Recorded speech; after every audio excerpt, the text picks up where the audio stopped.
Testing, 1, 2, 3. Testing, 1, 2. This is JJ. Ha la la la la la la. Doo doo doo doo doo burp derp. Mark. Deo gracias. Talk normal. Talk normal. I'm talking normal. JJ's giving me a look. I'm talking normal. If you have to, just say the alphabet. 1, 2, 3, 4, 5, 6, Oh, 7, my. 8, 9, 10. I think that'll work.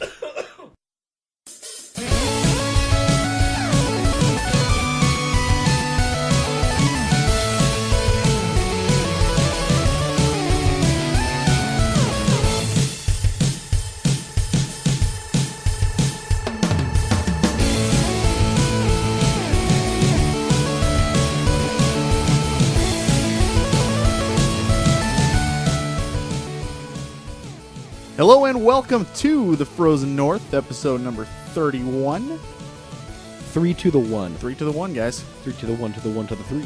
We're going to answer all of the questions you had from our cliffhanger from last episode. What cliffhanger did we have? I don't know. When we last left our heroes. Oh, yeah, that one cliffhanger. Yeah, with the questions that we had. With the hay. Oh, boy. My name is JJ, and I'm here with my two friends, Mark. Hello! And howdy, y'all!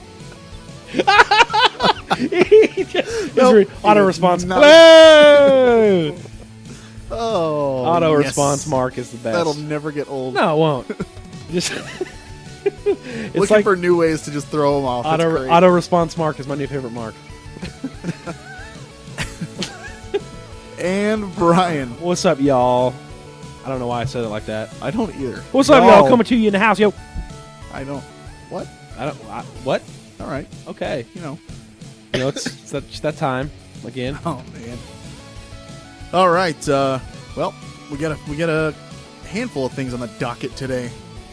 What's a docket?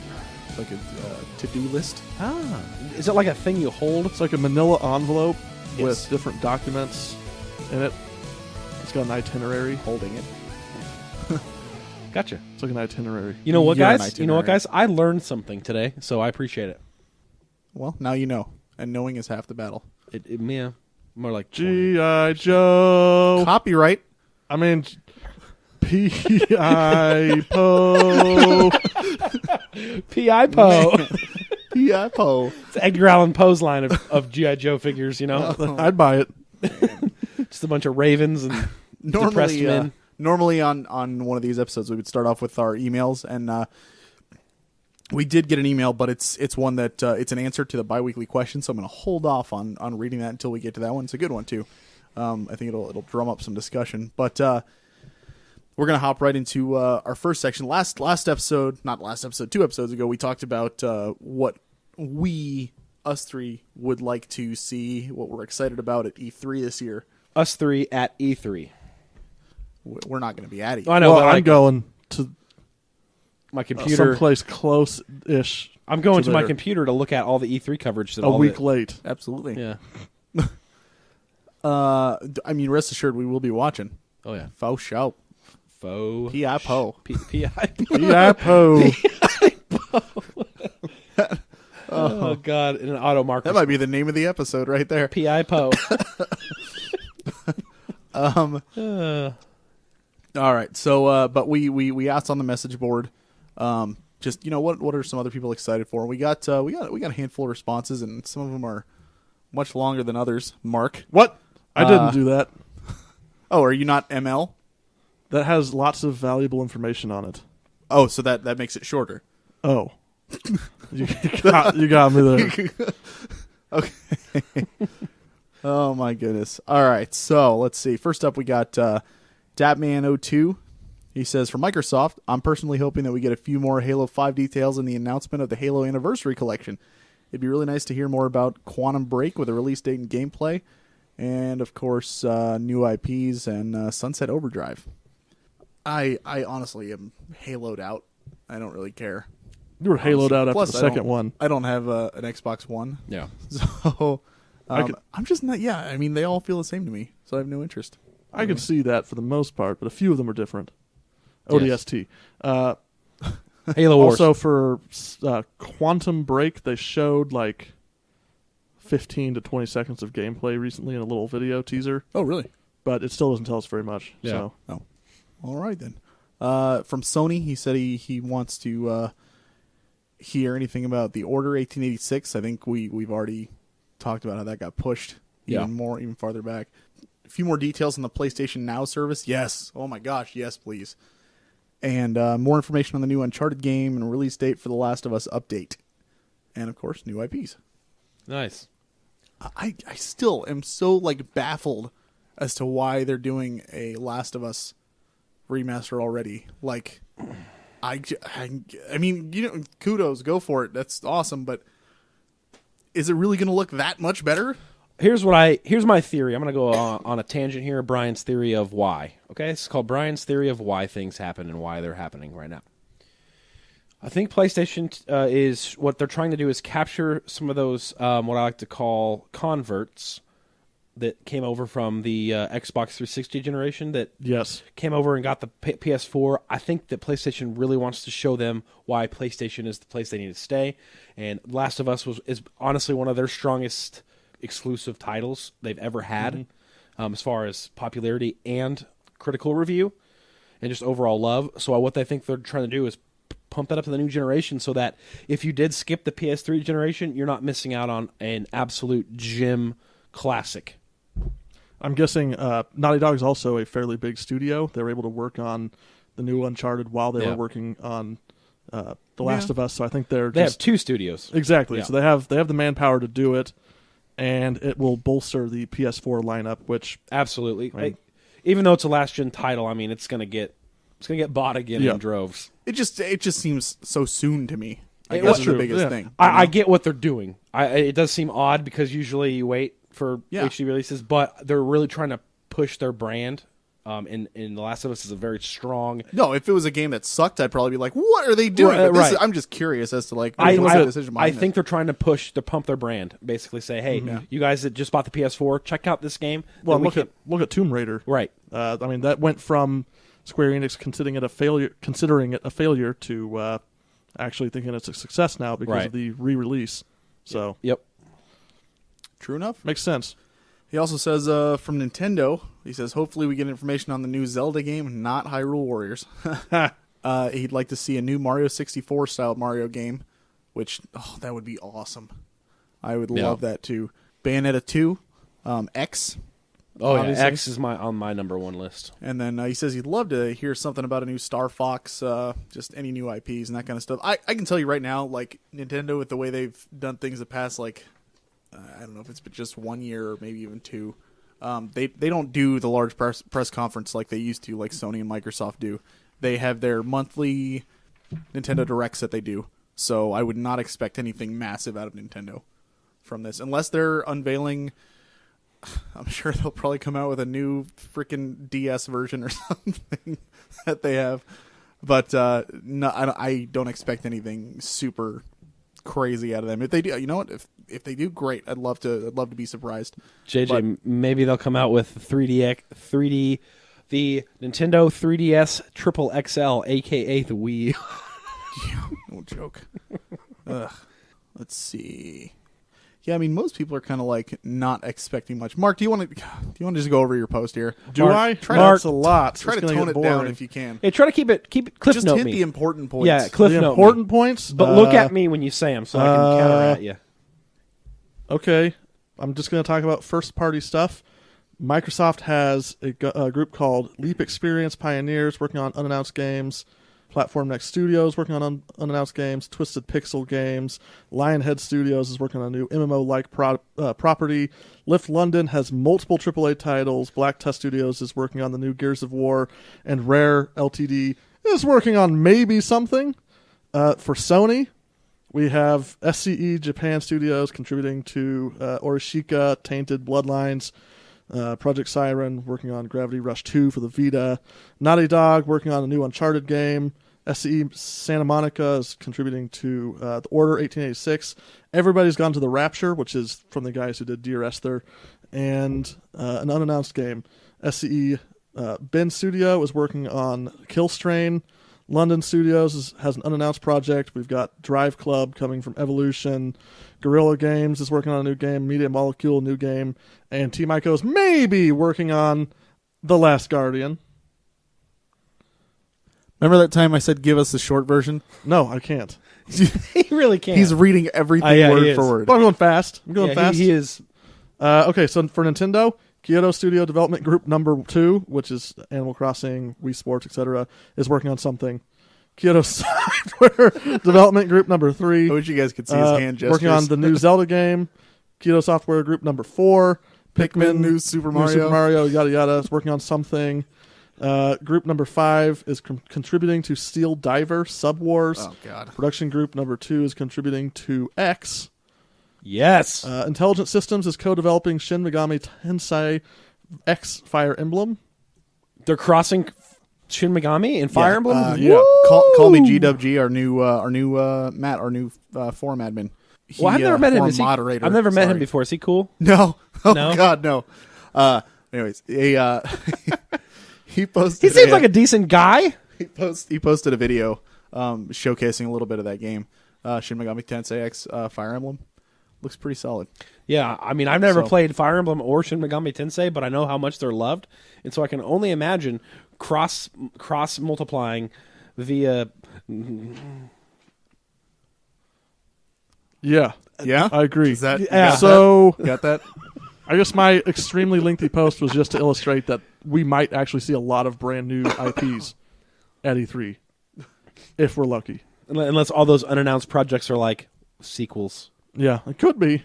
Do you know what would probably like make E3 collapse upon itself? Was that? A Valve announcement for like Half-Life 3. Nope, that's already confirmed to not be happening. Sorry. They to- already confirmed to not. Yes. But it is E3. So Half-Life 3 Three confirmed. E's. that, yeah, there you have it. Hater Patrol says he's hoping to see more Metal Gear Solid 5, Persona 5, Arkham Knight, and of course everybody's saying new IPs. Why not? Shoot. Well, yeah. Well, here's the thing about new IPs is they're like, they're like it's like a grab bag, right? Where you know there's probably some pretty awesome candy in there, Yes. and you're like, this could be great, and it could also be like the butter toffee crap. That's true. right? Where you're like, ugh. So How was that?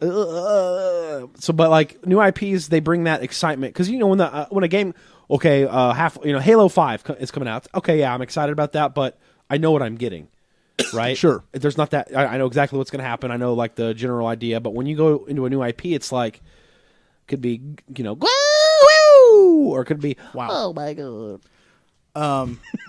Datman O2 also chimed in again. He said, I was surprised by... he says, it seems that Nintendo is starting to pick up games that might get overlooked on the other consoles. Right now, with both the Xbone and PS4 getting noisy with games, if Nintendo can be the platform that allows more niche games to have a louder voice, it could possibly mean that the Wii U will start to sell better. Between this and Fatal Frame being Wii U exclusive, I'm starting to see Nintendo possibly make a push to being a more Japanese console, which is critical in a time where a lot of Japanese games are being Western focused. I think Mark and I kind of took the same thing from that statement. Fatal Frame. Yep. Oh, man. Absolutely. We have a love-hate relationship with that series. I mean, I said it on the forum, and I'll say it right now. I cannot wait so we can get together and sit on the couch while your girlfriend plays this. Absolutely. Because I can't play it. No way. It's too scary. Way too scary. So cool. Yeah, good thoughts, guys. Keep them coming. Absolutely. The thread is on our forum, fngaming.net. We would love to hear from you. And Yeah, we're active on the forum. I mean, I'm as active as I can be. Well, JJ and I are active on the forum. I'm like Cactar. Okay, I come in, I throw 1,000 needles at you, and then I run. Yeah, that works. Yeah. either way, we're excited for E3. So, yeah, absolutely. If you would like to send us an email, hit us up at frozennorthpodcast@gmail.com. Like I said, our website is fngaming.net. And we got a Facebook at facebook.com/thefrozennorth. Our Twitter is at fnpodcast. Our blog is frozennorthpodcast.blogspot.com. Subscribe and rate us on iTunes. Subscribe. Just give us feedback. We appreciate it. Yeah. One more quick little plug again. I want to just reiterate what I talked about last week. The Speed Gamers, June 20th through the 27th, they're doing their Pokemon marathon. So get ready, watch some good times. Gotta catch 'em all, Pokemon. TSG.TV. They actually stream a lot. Like they're more and more because I follow them on Twitch and I get notices all the time saying that somebody on their channel is streaming. So it's always a good time. Cool. All right, now we got a new segment. What? A new segment? What? Tell me more. This is one that honestly I was trying to kind of like. I know that our odd number episodes, like this one where we don't do the top fives, are kind of hurting for a little bit of extra time to fill because they're coming in at like 45 to 50 minutes rather than the hour. We've got some new filler for you guys. Some You filler. ready? We're going to sing. No. This is where Mark. I'll sing. I'm kidding. Don't even. He almost do started. not- I know. Because you have Don't. to remember Mark is on auto. He's ready. So anytime you do like a thing that makes Mark do, he has to. I'm do ready it. to jump in. I'm like Google Yeah. now. Yeah. I'm just waiting. Absolutely. All right. So I was like thinking about it and I was like, couldn't really think of anything. But then on one of the other podcasts that I listened to, the Dice Tower, they were talking about at one point, they talk about board games and stuff, and awesome show. If you are into board games at all, if you aren't already listening to them, go check them out for sure. But they talked one day about gaming on a budget. Like, obviously a lot of us don't have money to just drop on all these new and fancy schmancy games that come out, all the time. And there's still plenty of older games that are, have dropped drastically in price that you can have access to via the internet or even, downloading and stuff like that. Now, most of that is going to be PC because PC games are so cheap and there's sales all the time because it's all digital and it's really easy to access for everybody. So what was your example that you used with fast food? Oh, yes. It's like asking someone about a great cheap restaurant and then you saying McDonald's. Yeah, exactly. Like the obvious answer is going to be fast food. Yeah. Just like if you said, where can I get cheap games? The obvious answer is going to be like, well, get a PC and just download Steam. Yeah, Steam. So we're excluding that. So each of us chose a game that's $20 or under, and we're just going to kind of be like, hey, check this one out if you haven't played it yet. This is the first time we're doing it, so honestly, we all picked games that we've gushed about before, and but they're cheap and they're easy to access. And shoot, man, play them. Yeah, we can always talk about like Except Brian's pick. I'm not really. my pick's pretty good. Okay, so who wants to go first? Brian, why don't you go first? You're first on the list. Yeah, mine's actually the most expensive. It's clocking in right now at just under $20, but for when it was released, that's quite incredible. Absolutely. Final Fantasy 13. If you want a game that is gonna it's a gorgeous game. I mean, say what you want about Square Enix, they can craft a beautiful world, and it is absolutely that. All the places and locales you visit are very different and varied. It's gotten a little bit of a critical. It's got mixed reviews. Final Fantasy 13 does, so I think that's what drove the price down a little bit. It was reviled by some, loved by others, meh by others. But the thing about budget games is you're never going to find, like, unless you wait 10 years, you're never going to find like that just blockbuster, just amazing game that came out last year for Stanley Parable. Just kidding. That's not a good bargain. It's not a good game. Oh, whoa! But Back to Brian. But that's the thing about gaming on a budget is unless you're willing to wait like 10 years for those really amazing blockbusters, you're never going to really find them for that cheap until you wait. And this is an example of it's only a couple years old. Unless you want to buy used. Right. These are new games. These we're are talking new, about. brand spanking new, $19.99. I mean, it's cheaper for used, but if you're a collector and you don't like buying used and you like buying the brand new case and christening it, that's what me and my brother call it when we get home. It's christen the games and get clean peels. And, Please don't explain what that means. oh, christening the game? No, it means you turn. I know what it means to your brother. Oh no, I'm talking about that's flagging. He calls it christening. Does he really? Yeah. Oh no, we're talking about. What I mean by that is peeling off the plastic and opening up the box and Best feeling in the world. Yeah, absolutely. And so that's why Final Fantasy 13's on there. Yeah, it's you're gonna get flack for people saying, "Oh, it's a crappy game," blah blah blah, this and that. It's not Final Fantasy, but man, $20, you got a game that's gonna. It's not a short game. It's worth $20. Yeah, easily. absolutely. Yeah. So pick And it up. I'm very critical of it. I like the game, I do, but it's not definitely not my favorite Final Fantasy by any means, but No. for $20, you're Yeah. getting a steal. Absolutely. Especially since brand new. Yep. So, and that's for PS3. Absolutely. For some reason, the Xbox 360 one was like $30. Yeah, That's it's weird. weird. I don't know. Must be less of them. Yeah, less in production. Yeah. Maybe. So, all right. So Brian's game on a budget. Final Fantasy 13. Yes. Mark, you All got right. you got a digital download. All right, folks Cheater. at home, do you feel like Brian's suggestion was too much and wasn't a bargain? Yeah, me too. No. Let me tell Me you. too. Let me tell you about a real bargain. Suikoden. And now let's do the math here. Suikoden. Wait, let's do a ratio. For, Wait. whoa! Hold on. For PSN. Okay, hold on, Mark. You came at me, dog. So I'm gonna have to rebut McIntyre. I will accept. How this. much is it on the PS? How much is it on the PSN right now? $5.99. And how old is it? I don't know, like 1996. Okay, so it's almost 20 years old. I didn't even think of that, but he's got a good point. So you're paying. Yes, you're And paying, his is a physical copy. right. Okay, So I'm just saying, rebut McIntyre entirely. well, hold on. He got you on that Okay, one. do you want to experience a magical story full of intrigue and politics and betrayal? Yeah, play Final Fantasy 13. Do I magic, ever? And not as much craziness as Final Fantasy games? Yeah, yes, I do, Mark. Tell me about it. Well, Suikoden for PSN. And let me tell you another thing about Suikoden for PSN. I'd say it took me about 30 hours to beat the game. And for $5.99, that comes out to about 5 hours of entertainment per dollar Yeah, that you that's- spend on this game. That's a pretty good bargain, in my opinion. $6 is more than worth it. Yeah, absolutely. The only reason, and I gave Mark crap about this, but the only reason like I wasn't too huge on it when he picked it, I was like, man, there is no collector in you, Mark. And that hurts. That hurts my I heart. own a physical copy. I know, but you know what I mean. This is for the christening. You know what I mean? Like when Well, you you didn't say collectible games on a budget. It's not because it's collectible. It's having that physical copy. that you can look was- look at. Why do you Full think we bore took? on Why the do you think we budget took aspect. off the computer games? Because that's too much. Mark, Oh, boy. as somebody who played Suikoden recently, it was definitely worth the price tag. I agree. Yeah. Wholeheartedly. It is. Yeah. I mean, it's more than worth it. Yep. So I'll let it slide this time. Next time you better be ready with a physical game. Yep. hmm So my choice is oddly enough a game that I have not played. Ooh.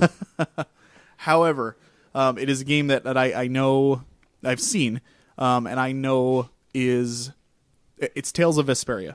Yeah, the Xbox 360 exclusive one, right? Correct. Anybody who has never played a Tales game, it's very hard to even access them because A, they're hard to find. B, if you do find them, they're going to be anywhere between $30 to a couple $100 depending on what version you get and that kind of stuff. Tales of Vesperia is still relatively cheap. I'm assuming it's probably because it's an RPG and it's on the Xbox 360, Yes. which doesn't make sense for the Final Fantasy 13 thing, but it does make sense in this case. Yeah, it doesn't. But it's like, from what I understand, everything that the Tales series has done that is done right is put into Tales of Vesperia. It's a great entry into the series, and if you've never played a Tales game before and you like JRPGs, what are you waiting for, first of all? But this is a cheap, easy way. I looked on Amazon, and you can buy it brand new from a number of different vendors for $15 to $20. So you're going to be spending way less, plus you're also going to get one of the latest entries into the series. So it's on the same level as what Brian was saying with Yep. Final Fantasy 13. It hasn't been out for very long, but you're getting a great deal.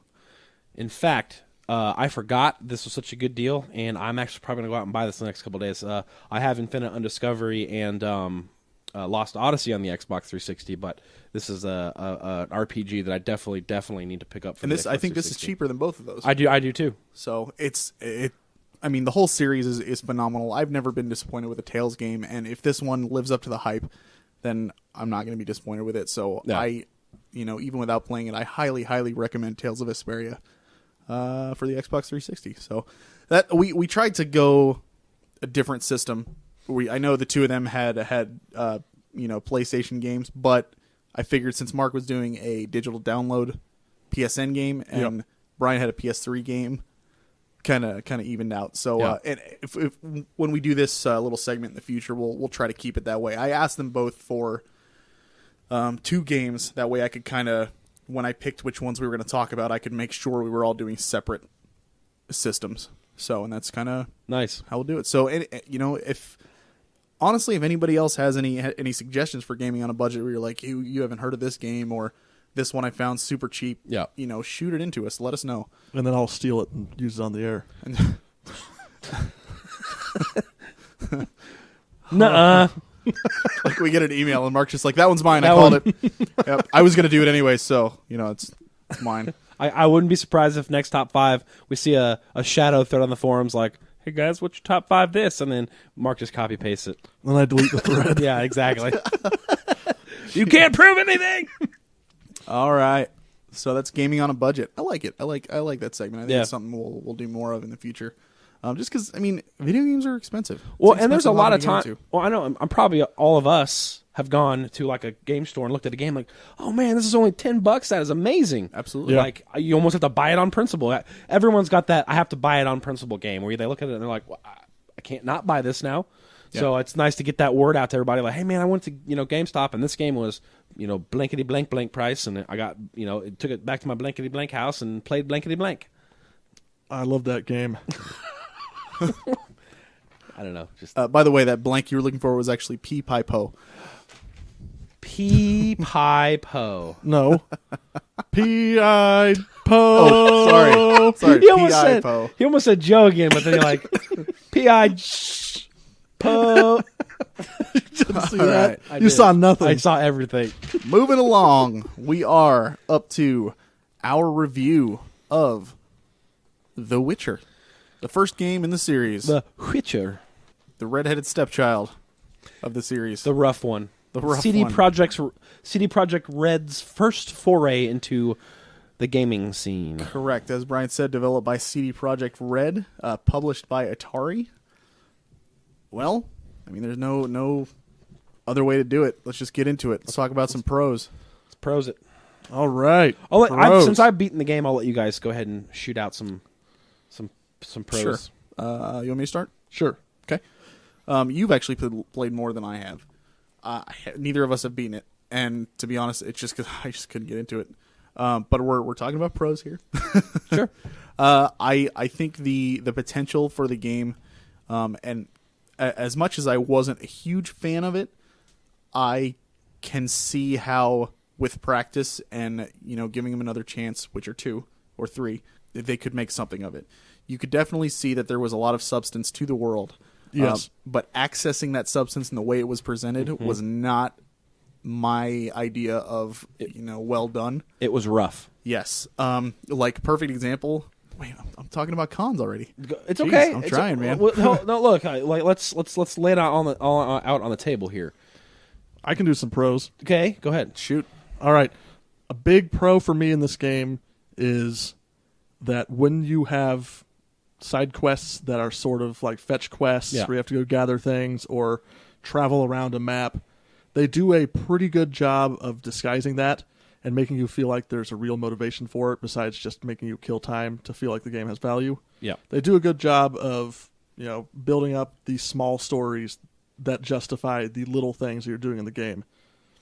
I give kudos to the side missions of The Witcher. I could see that. Yeah. A big pro for me is the lore. I really appreciate the dark vibe it has, and all the unique creatures, the monsters, as you will, that The Witcher tries to kill. It's definitely original. The Straga, and they all have backstories. You can all read about what the monsters do, why they're there, how they're created, what they're created from. And the Witchers alone are also extremely interesting. How they, basically. Oh, you're gonna hate me. How they, it's their potion. It's a very potion based game, so they're always drinking their potion to keep them, they can see in the dark. But the effects of those potions make the Witchers very pale. Their hair turns white. Sometimes the hair falls out. So just reading the lore of the Witcher is amazing. It's a very full and exciting world. Yeah. Oh, yeah. It's definitely fleshed out. absolutely. It just the presentation of it wasn't Nah, it's my deal. to get to all that information's a little rough. Right. I have a pro con about this Oh, game. broken. Good old pro cons. The pro aspect of it is I really liked the depth of the leveling system, the way you have all these different skills and abilities that you have to kind of level up independently, and they all do really different things from everything else. So I liked the depth that you got out of it, but what I didn't like was that you don't start getting silver talent points until level 15. So while it seems like you're making difficult choices leveling up at the start of the game, by the time you get to the silver ones, you've got gotten all of it almost anyways. every bronze Yeah. talent there is anyway. Yep, wholeheartedly agree. So that's my pro con. I agree Yep. 100%. I haven't gotten that far. I was wondering, like, how do I even get the extra stuff? I didn't know if I need to like find items or Nope. what it was. Just have to keep leveling. Yeah. Anybody else got any pros? Yeah, I thought the music was good. The voice acting, I would say that's a mild pro. I felt it was better than it was bad.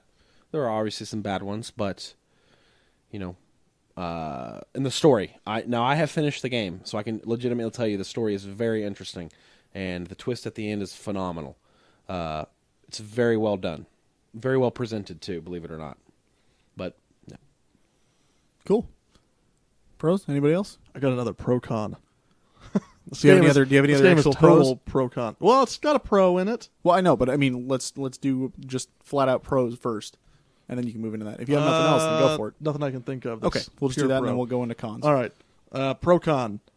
I thought they did a really good job of creating a lot of characters that were unique and interesting, and some of them are really kind of strange in a cool way, like Kalkstein, for example. Yep. And I thought they did a great job of building out a cool-looking world.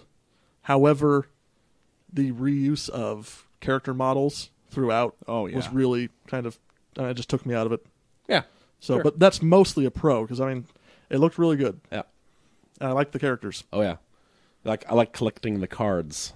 Wink, wink, wink, wink, wink, wink. Oh, yeah, that's sort of a pro. I don't really understand that because Geralt is not an attractive dude Exactly. at all. But he drinks potions. Yeah. I'm going to give that's a pro for me, the card collecting aspect. Really? Just I because thought that was so stupid. I thought it really fit into how self-centered that character is. Yes. How everything he's doing is for his own personal gain. Correct. Yeah. Okay. And it wasn't forced on you, so it's kind of like an option of how selfish you want to be. Yeah. No question about that. All But right. that's all about right. it for me. All right, so let's go into cons then. Okay. I mean, point blank, I played like maybe 12, 13 hours or so. No, maybe a little more than that. I'm on chapter 2. Like, you know, I've done a handful of things in there, and I've gotten through to the whole first area where you're doing investigating and stuff like that. And I'm supposed to leave the city to do something else now. Mm-hmm.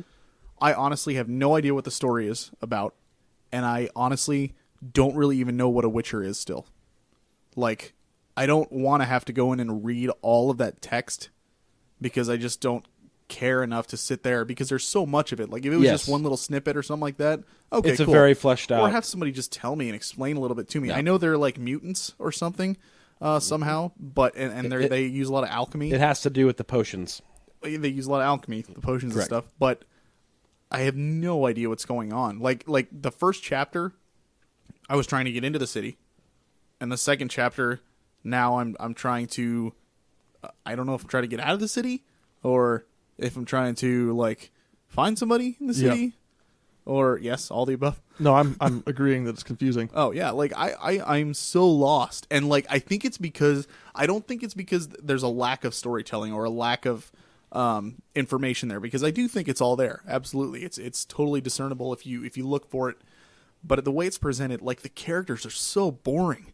They're just so bland, and they all just talk like this. Every single one of them just kind of goes like this.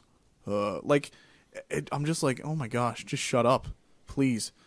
It's just, oh man, it's just so boring. And I don't know if there was a way to turn off the voice acting and maybe just let me read the text or something.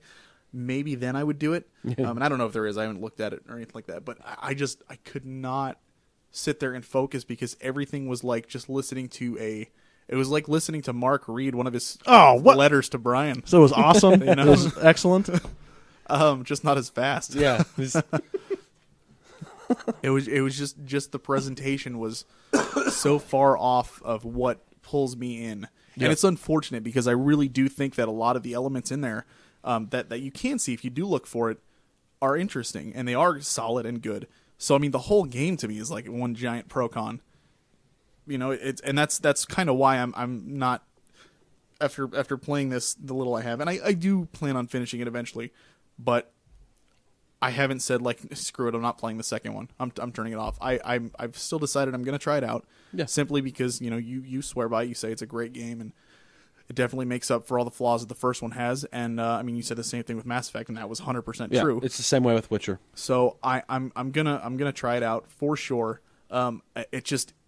It's really unfortunate that this game couldn't pull me in more, because I really would have liked to explore more, but I wanted to want to do that, not feel like I have to work for it if I want to get everything out of it. Yeah. You know what I mean? I want to play a game. I don't want to do work. Right. So that makes sense. I think my con plays into what you were saying, which is that I hate saying this because I feel like this is something I want to like about the game, but it just doesn't work out that way for me, which is that it's really hard to discern the difference between a side quest and the main quest, which that sounds like a great thing. That sounds like, oh, that's awesome. That means the side quests are so good that they are equal to the main quest. But unfortunately, it just ends up with you being confused about what's important and what's not important. Yeah, and if there's a time when you want to move forward and you're like, all right, enough of this extra stuff. I want to move forward in the story. I want to see what's going to happen. Which one do I do? Crap. Yeah, exactly. Because some of them are, some of the stuff on the main quest line is pretty remedial and not important at all. Yep. And then some of the side quests seem like they would be more important, but they're not. So it's, I agree 100%. So that was a major thing that was Sure. Was a hurdle for me. And I mean, I liked. This is actually something I really like about the game that I wish could have been able to shine more if it wasn't held back by everything else. Was the way the game isn't just bits of dialogue in between bits of combat. Like so many RPGs, even Skyrim is guilty of this. Is here's a quest, go kill everything, and then come back. And this got away from that a lot, I think, which was great. But because it was so buried, at the same time, I didn't have the chance to really appreciate that. And the combat is a big part of the problem. It's pretty atrocious. The combat is wonky. That's the best way to describe it. I feel like if it had controller support, it would have been 1,000 times better. Yeah. It's a very wonky controlled game. That's my biggest con for it. It's just hard to get into because the controls are the combat especially, it's unique. If it ever comes out on a console, I guarantee you I will be able to put more time into it. Yeah. Because I just did not like sitting in front of my computer playing this. It was just way too slow and way too uninteresting. And you guys, unfortunately, didn't get far enough. But my biggest con is it starts way too slow. Way too slow. Yeah, I was just going to say that. I think the amnesia plot where you're trying to Geralt remember doesn't remember who he is is really a poor choice. And you see, even though in the very beginning the cutscene you see why he doesn't remember, and you're like I know why you don't remember. This is what happened. But it starts out really slow. But it picks up like a roller coaster at the end, and it ends up being pretty good. But all your cons were right on point, and I would agree with you guys. It's a rough game. It was CD Projekt Red's first time. They were a small team. I give them a little credit. I mean, I played the enhanced version, as did you guys, and so the first iteration was even. For a first game, I mean, the amount of lore that they came up with it's amazing. They just needed to present it better. That's all. Let me go into this because this is what I want to say. We're going to go in a recommend portion here, and this is what I'm going to say. I got one more con. Oh, go ahead. Geralt. I think he's a terrible character. I think he's awful. Why? I think he's boring. He lacks any sort of personality whatsoever. He's literally like... I'm going to get chastised for this. I've never read these books, but this is like just from seeing a couple of the movies, this is how it is. If you've ever seen the Twilight movies, the girl, the main character, I don't remember her name, that's how Geralt is. Like, he's very just like this, and just kind of like, this is how things are going to be, and this is what I do, and blah, blah. Very, very devoid of personality or anything. I mean, the actions that he takes are that of which somebody that has a personality. Yep. But I don't know if it's just his voice acting or That's how he's supposed to be portrayed. He's just awful. That's how Witchers, if you read that Witcher lore, that big long book, that's how they are. They're kind of stripped down to like... Yeah, but at the beginning of the game, aren't those other guys that are with you Witchers as well? Which other guys? When you're doing the trying to kill the people in your castle or whatever, the other people that are there with you fighting alongside you, those people had personality. But what I'm trying to say is that the bet, like, Geralt has a unique Witcher story, and this is what I want to get to. In number 2, it's completely fleshed out more, especially when Letho of Goulet enters the fray, and you kind of see what happens when Witchers are at odds with each other. Geralt's lore is a bit... I don't want to give anything away, so I'm just going to say that I understand where you're coming from, but I guarantee you it will change. Your opinion of it will change when you get through 2. And I'm completely admitting that I have not played, even half of this game. It's a valid point, there's plenty more for me out there to see and explore, but just from the little I've seen, I am just like, this guy sucks. Yeah. So, anyways, that's my last con. Okay, this is for you too as well. Okay. My recommendation. If you really want to, and this game comes up on Steam for a couple bucks, buy it. It's definitely worth a couple bucks. But be warned, it's hard to play through. It was for me until about 30, 40 hours in, until it gets good. I'm serious. I'm serious. Yeah, I'm dead serious. If you have the patience to get that far in, it's a rewarding experience. But I do not blame you if you don't want to go that far. My recommendation is get the story from a video on YouTube that shows a recap. Okay? Do an in-depth recap on YouTube because you want to get to 2. 2 will completely turn the whole series around for you. Promise. If you don't want to spend the money and you don't want to play 40 hours of somewhat boring gameplay before it gets picked up, watch a YouTube recap of the story of 1, because honestly, if you don't know the story of 1, 2 is going to be really confusing to start out with. Because 2 basically starts a couple years after the events of 1, which there's a huge twist at the end of 1. But watch a recap. Because honestly, I don't blame you for not wanting to play through 40 hours of drudgery to get to the good stuff. That's my whole theory. I'll say I think I'm going to try... You're close to when it gets good. Weather the storm, because I feel like I'm close to the end of... You are. Chapter 2, which is the really long... That's correct. painful chapter. And I feel like, I played the end of Chapter 1, and certain things happen at the end of Chapter 1 that I think are the strengths of the game. Yeah. When you've taken all these different details, and you've done all these side quests that seem like they're unrelated, and you put all the puzzle pieces together, and you lay down the law, and you're going to make like sweeping decisions that affect everyone. Oh, yeah. And that was great. And I also love the idea that missions can be more than just go to this place and kill this guy and then come back to me. The fact that there are missions that were just going around, investigating, talking to people, giving them things. It was more than just fetch quests. It was a much more natural mission structure. I like that too. So I feel like I see You're close, Mark. The framework of a really original, really innovative Western RPG that was just held back by a few really bad, unfortunate decisions. Yep. So I'm going to try and beat the game, and I really am excited about the sequel because of the things that it did do right. Yeah. Despite the things it did wrong. And to go back to what you were talking about, how Geralt is a bit devoid of personality, the best way I can describe that to you without giving you anything away is when you see him in that school with the other Witchers, keep in mind that those are new. They're training. They're not... Geralt is a very famous Witcher. He's bested the Wild Hunt. That's a huge thing. The Wild Hunt hates him, basically. And so, you ever seen those memes where the guy's eyes are really wide? He's seen some beep, you know what I mean? Yeah. Geralt's been through a lot, and so he's kind of shut off. Maybe he doesn't remember any of it. Well, but that's the other thing. It's like he's been through so much that nothing phases him anymore, and that will lead into what this when you meet Letho of Goulet and you see him interact with Geralt, you'll understand what I'm talking about. Because even Letho knows who Geralt is, and Letho's a famous Witcher as well. So I honestly, everything Mark said is spot on. Like you can see the merit in the game. It's one of those where you, even if you don't like it, you can still appreciate what it's doing, what it's trying to do.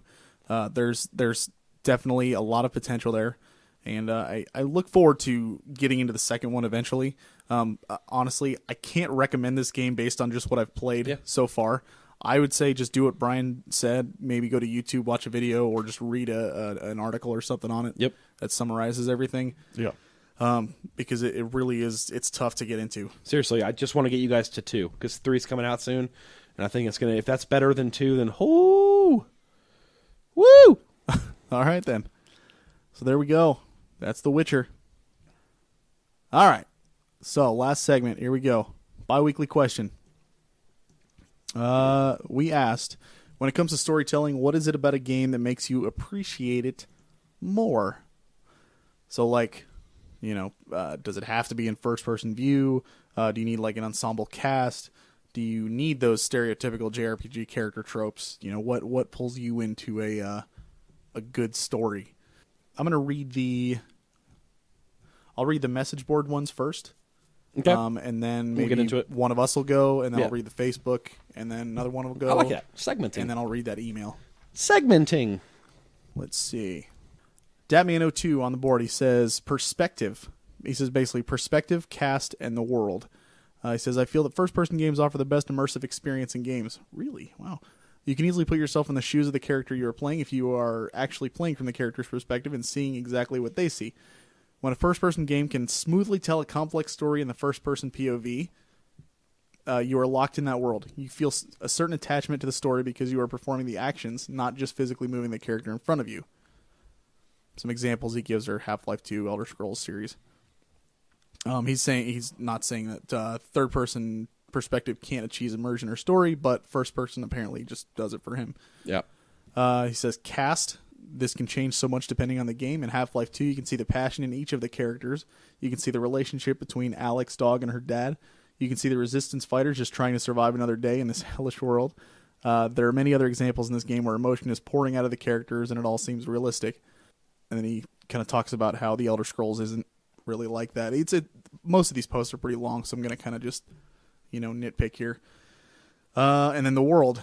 It's important for a game world to have a lived-in feel. While I may be the hero, the entire world cannot feel like it was built just so I can go in and shoot up the place. This has been my issue with Borderlands. The camps and caves you go into often don't feel like there is a purpose for them being there. As soon as you walk into a place, they immediately start fighting you, and the jokes get old after the 30th time you've heard them. In the Elder Scrolls, not every single cave I walk into will have enemies, just like in real life. In Half-Life 2, you go into Ravenholm and have a priest that is helping you get through this awful broken city. I think that's a really good point. Like, especially when it comes to Borderlands, every single area is the exact same. You go in, they'll start blasting at you. You find a cave, they're going to start blasting at you. You go into a house, they're probably going to start blasting at you. True. Go into a city, you're going to talk to people, but eventually they're going to start blasting at you. I mean, that's every single thing. And I mean, we talked about Borderlands 2, the review. I was not immersed at all. Right. I enjoyed the game. I liked, running around shooting stuff, but I was not immersed in the story by any means at all. So I think saying the world is needs to feel a certain way is a good point. I'm not sure I agree with the first person thing. I can see it for sure, but I don't need a game to be in first person for me to feel immersed in there. The other two posts, one of them was actually Mark, and then the other one was the same email that we got. So I'm going to hold off on that. Okay. Let's see. So which one of us wants to go next? I'll go. Go. All right.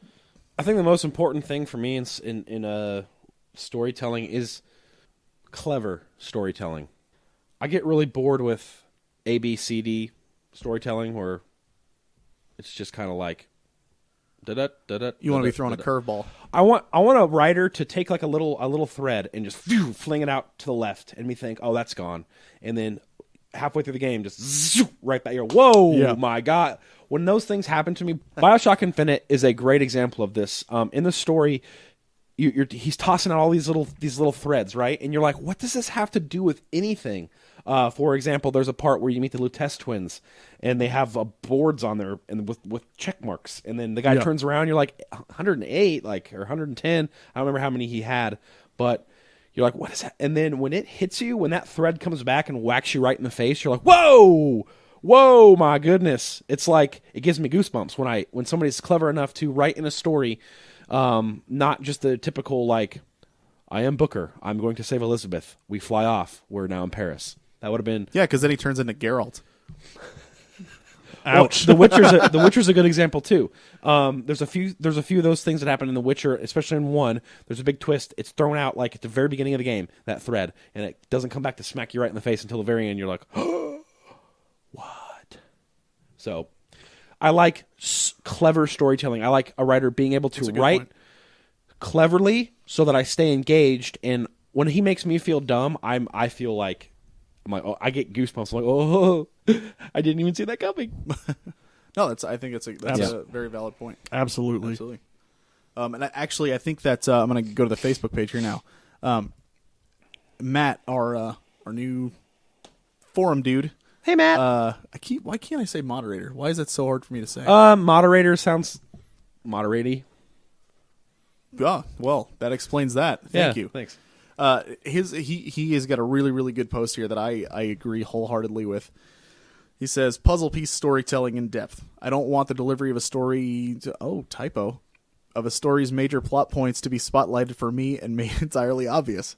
I want the delivery to contain just enough information for me to connect the dots to what's really going on beneath the surface. Man after my own heart. Case in point, Final Fantasy VII. It's exactly what I was saying. Good call, sir. I think that's a great way to tell a story. Yeah. It's tough to do though. Because it is. It's not easy. Because you're either gonna you run the risk of either telling way too much, just being blatantly obvious, to where the person who's playing it is kind of like, yeah, okay, I get it, great, or to where you're like, what the heck is going on? Like with me in The Witcher, right? Even if all the information is there, just not in a way that it's not presented right. Correct. So I think that's a great point. Yep.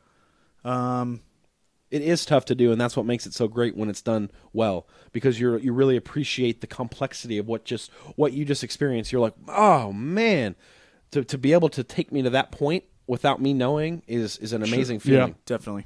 Yeah. Nick posts on there. He says, "Make my decisions actually affect the story. It sucks being presented with a major choice and finding out the only thing it changes is the next line of dialogue before the plot lines merge right back together." That is a really good point as well. Like, that always bugs me when games say, like, oh, you can choose to do this and you can choose to do that, but literally the only thing that changes is, like, whether, the next line gives you the option to, slap somebody or hug them.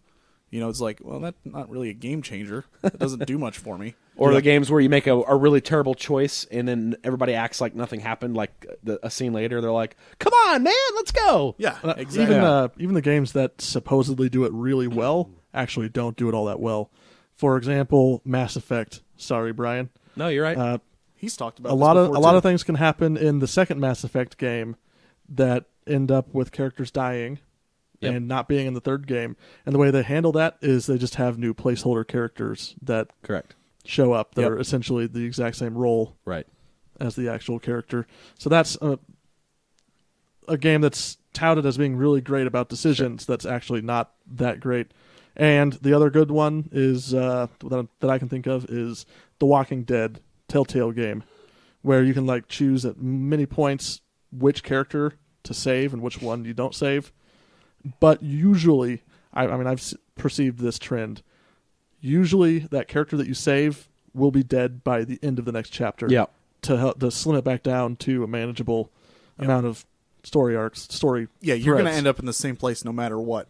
It's the journey getting there is going to differ depending on your positions. And I think that's what he's saying is like, I'd like to actually see something where I end up is completely different from. Yeah, but that's all. That's like a huge logistical.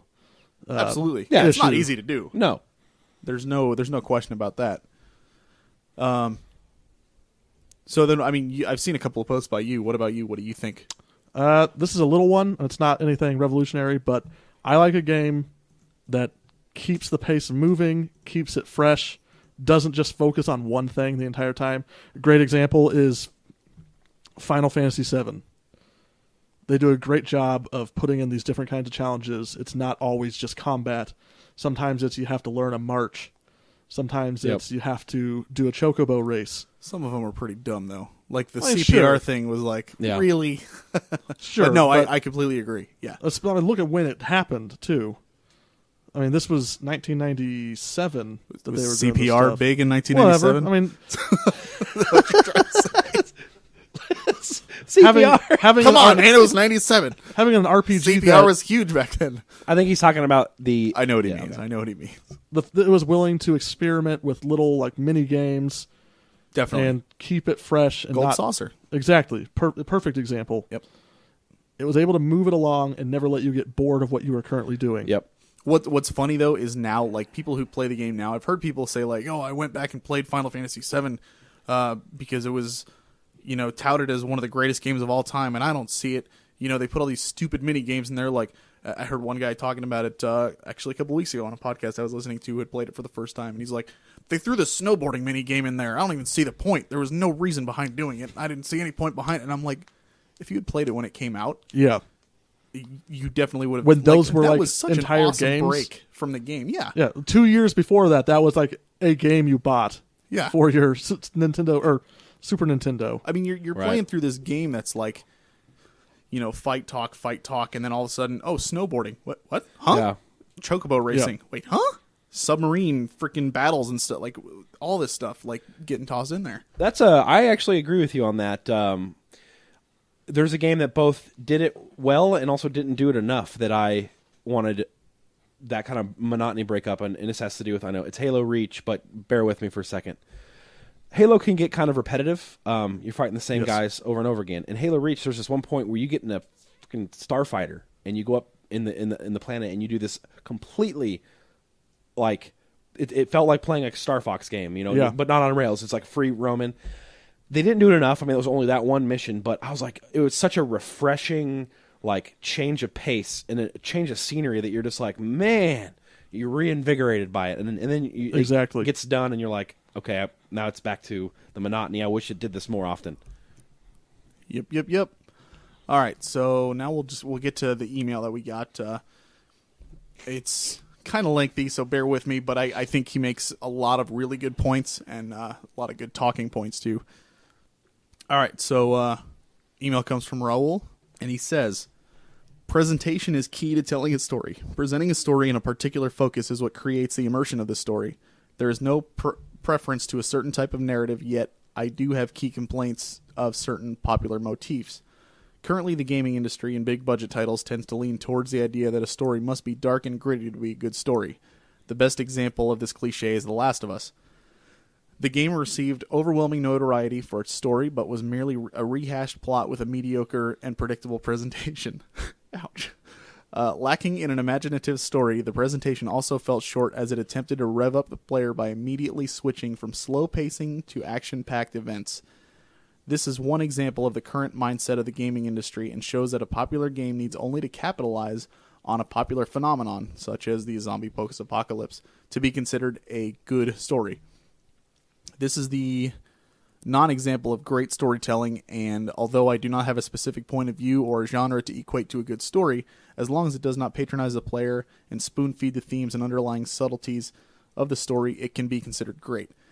What I would like to see more in video games is a diversity in the types of stories. The majority of popular games are mostly about white male protagonists.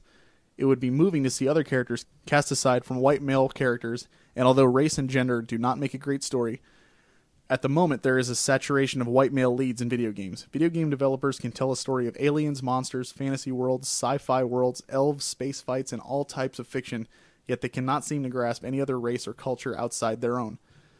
Perceiving that a white male audience is their demographic, the developers can revolve any type of made-up world as long as that world revolves around a white man. This is not to say that I do not enjoy these games. As someone who can enjoy an action movie for its explosions, I too can enjoy games that have mediocre stories and mediocre presentations. My main concern is that these stories are blown up to the epitome of video game storytelling, or as sui generis of the genre. Playing video games is mere entertainment, and although the majority of these stories are bland at best, there is a few good presentations such as Chrono Cross that redeems the gaming industry and is often too hard to attempt to be a good storyteller. A story is only great as long as it has merit and is presented correctly. Immersing the player in its world and characters is the key to telling a story greatly, and for the most part, the video game industry fails at narrative presentation, yet succeeds at entertaining with loud explosions. Whew. Lengthy, but I disagree and I agree with him. That's kind of... I responded to him, and I talked about, first and foremost, The Last of Us. Finish it if you haven't finished it, because the ending just makes you... And my point to him was, like, it has one of those, endings that's like, it doesn't just make you sit back and be like, okay, good game. Yep. It literally makes you sit back and think about the implications and about Joel's character and what happened. Definitely. And just it's so many other things that keep the game fresh and moving in your mind, even though you've just finished it. Go ahead, you sir. I gotta say, for the first probably third of the game, I've totally felt the same way he felt. Where right up until about the point where you go through the first time jump, where it just skips forward a few months. Oh, I'm like, when was no, that time there's travel? No time travel. There's no time travel. The first time it skips forward a few months. Yeah. Before that, I felt like it was a little cliche. I actually wasn't into the voice acting all that much. Right. The game was a little frustrating, and it was just like a typical zombie plot, albeit one with great visuals. Sure. But after that, they started to do a really good job of creating a sense of hopelessness. Yeah. Which I haven't... There's not a lot of zombie games that do that very well. You've got Left 4 Dead, which is just you're doing this, you just keep moving. You don't really have time to think about what's happening. Yep. Or you have that mall one where you're in a mall. Oh, oh my goodness. I have no idea. The Xbox exclusive? Oh my goodness, we're having a brain fart. Brain fart. Anyway, doesn't matter. I've never played a zombie game. Dead Rising. Really, exactly. Yeah. That really built up that sense of hopelessness, that there's just no hope left. And this did that. There are several excellent plot points that occurred throughout the last two-thirds of the game. Yep. That really built up that sense. And I thought that was something unique in the genre, at least in gaming. Yep. I agree. Like I said, I disagree with him. First of all, I don't want to be critical, but you can't really be critical of a game unless you finished it. Well, he didn't say he hasn't finished it. Okay. Though we just were super critical of the I'm just... Well, and here's why. Well, yeah, but I fully acknowledge that I haven't finished it. I feel like attacking The Last of Us is... I'm not going to tell him that he has to like the story, because no, that's not what I'm saying, but it's almost across the board, it recognizes a very good story about humanism and how humans react in situations and... Humanity? Yes. No, selfishness... Humanism? Yeah. Selfishness versus the greater good. What's good for you versus what's good for everybody. Yeah. It's such a good way of presenting it. Yeah, I mean, I agree. It's definitely a zombie trope, post-apocalyptic world, but it's those are never about the zombies. Yeah, that's just part of the setting. Right, that's just the setting that they're in. It's to strip down humanity to bare bones and say, hey, this is how humans would act if they didn't have what we have now. Where I agree with him is there is a saturation of white male lead characters. That's an obvious reason. That's the demographic. But there are some great games without white male lead characters. For example, the Assassin's Creed series. You play Dead. The Walking Dead series. In the Assassin's Creed series, you play as it's Ezio in one, Altair in the other one. You play as in Liberation. You play as I can't remember her name now, but there's a lot of diversity out there. You just got to look for it, but it's not going to change until the demographic changes. I mean, that's business. You just can't tell video game industry to stop being a business. It's just not going to happen. They have to make money. And he's not. I don't think he's saying it needs to change. I think he's just saying he wants diversity. A little more diversity wouldn't hurt. He's not saying like I hate this. He's saying I can deal with it, and I still have a good time with it. But mix it up a little bit. And I agree with him. It's a problem. It's cyclical, too. It's because you make white lead male characters, that pulls in more white males to play the games, which create your demographic as more... and you know what? Maybe it's just because I am a white male. Mm-hmm. I never really thought about it. Like, I don't care, even if I'm playing, like, a female character. It doesn't really matter to me that much. Maybe it has something to do with being able to relate to people, and Yeah. some people like relate to their main character, and that's kind of why. But like when I played The Walking Dead, the main character is a black guy, and I mean, if you want to say that the main character is even what's her face? What's the little girl's name? Clementine. She's a young black girl. I still related big time to these people just definitely. because they were presented in such a way that Yeah. it really sucked me in. I am far from a little black girl, Right. But I still felt something for these characters. And I think he was right. I don't think race matters. I really don't. No. I think as long as the story is told properly, anybody can relate to anybody. You know what I mean? Like we're all humans, so now granted, it's probably gonna be harder to get into a character whose name is like Vash Patel, who's a Hindu, and you don't relate to that right away. But if the story is presented right, eventually you're gonna understand love. You're gonna understand anger and all the emotions everyone goes through. So it's not it's not a factor in the story. It's just simply a flavor. Yep. Cool. Yeah, cool. All right. So lots of Good email, Raul. storytelling ideas. Yeah, definitely. He posted that on the forum too. So if you want to go check out his message there, like I said, it's a really good read. Yeah. So just go check out the biweekly questions section on the forum, and it's right in there. Next week we are going to ask something simple. When do you consider a game complete? Oh, this is a jab at the B. Ryan, isn't it? No, When you're actually, this was a suggestion by somebody else. 23% done is when you're done. There you It have was it. a suggestion by somebody else. Gotcha. And I thought it'd be kind of interesting. I'm just curious, like, because some people say, like, I have to do everything. I have to collect every item. I have to beat every side boss. I have to do all the side missions and everything. And some people are just like, well, I get through the main story and I'm done. Yeah. So, That'll be a good Kinda one of discussion. those. Good little discussy. absolutely. Well, I think that about wraps it up. Wow, we ran a little longer than normal. Ooh. So, Mark, you got anything else? Yes. No, actually, I was lying. Brian? No, man, I'm good. I spoke my piece. All right, and I think I'm finished too. With that, this is the Frozen North signing off. My name is JJ, My name is Mark. And I'm Brian. and as always, keep on gaming.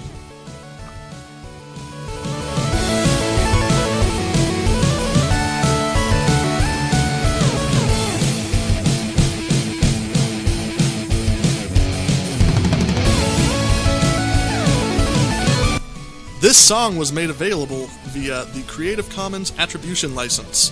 The song, Somewhere in the Stars, was written and produced by SoundCloud user _TWC.